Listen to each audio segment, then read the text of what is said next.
Topic is the rain. After the heat and dust of the summer, rain comes as a welcome relief to the desperate people. अब ध्यान से सुनना है आप लोगों को।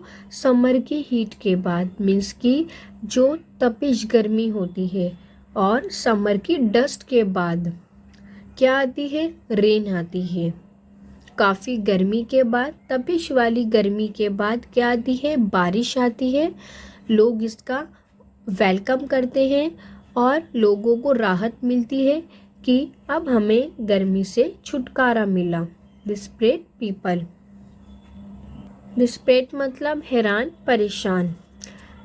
जो लोग गर्मी से परेशान आ जाते हैं उन लोगों के लिए बारिश का वो लोग वेलकम करते हैं और उन्हें काफ़ी रिलीफ मिलता है। To an ordinary uneducated person, rain is pouring of water from the sky. अगर हम एक ऑर्डिनरी पर्सन की बात करें, साधारण पर्सन की, या एजुकेटेड पर्सन की, या अनएजुकेटेड पर्सन की, सभी लोगों के लिए क्या होता है कि आसमान से वर्षा बरस रही है या बारिश हो रही है फ्रॉम द स्काई।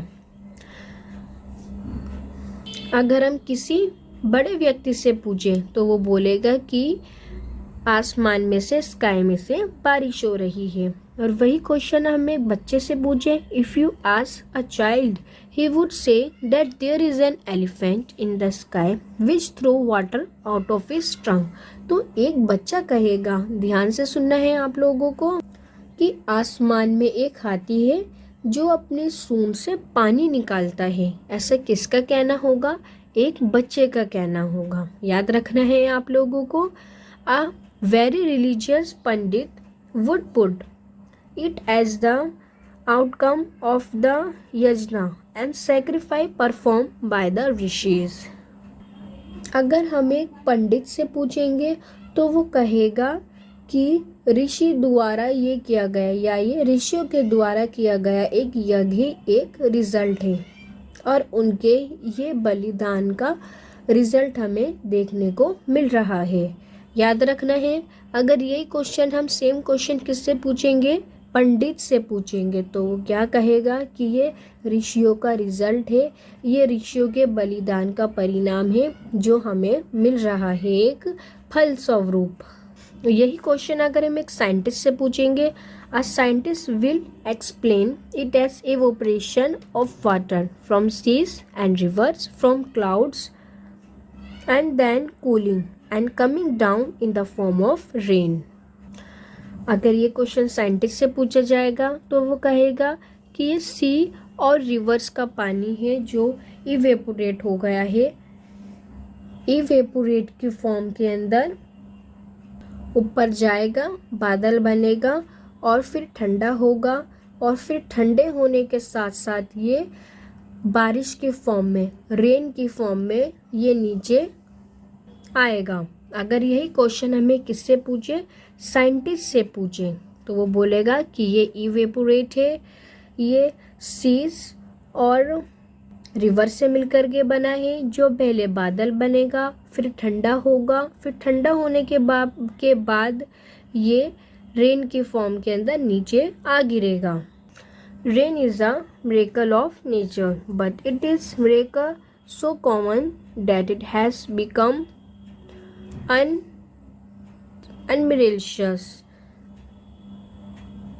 अब आगे इसने क्या बोला है कि जो बारिश है वो नेचर का ही एक चमत्कार है। क्या है? जो बारिश है वो इन्वायरमेंट का चमत्कार है। People take it for granted and do not stop to think over its importance to the being of this earth. But इसने बोला है कि जो लोग हैं वो इसे बहुत हल्के में लेते हैं कि जो बारिश है वो नेचर की तरफ से दिया गया एक चमत्कार है। If there were not rains what will happen to the crops and other flora and fauna. इसने बोला है, क्या कभी सोचा है अगर बारिश नहीं होगी तो क्रॉप्स का क्या होगा, फील्ड्स का क्या होगा, फ्लोरा फोना का क्या होगा। One shudders to think there will be drought. The water level of earth will sink and the people will not get food and water to survive. अगर बारिश नहीं होगी तो जो हमारी अर्थ है वो सिंक करेगी, वाइल सिंक करेगी, एंड द पीपल, लोगों को खाना नहीं मिलेगा खाने के लिए और लोगों को सरवाइव करने के लिए पानी भी नहीं मिलेगा। सो यहाँ से होता है ये पैराग्राफ फिनिश। इसके बाद मैं आप लोगों को इसके वर्ड मीनिंग दिखाती हूँ। रिलीफ मतलब क्या होता है? रिलीफ मतलब छुटकारा। डिस्प्रेट का मतलब क्या होता है? हैरान, परेशान। पॉरिंग का मतलब उडेलना।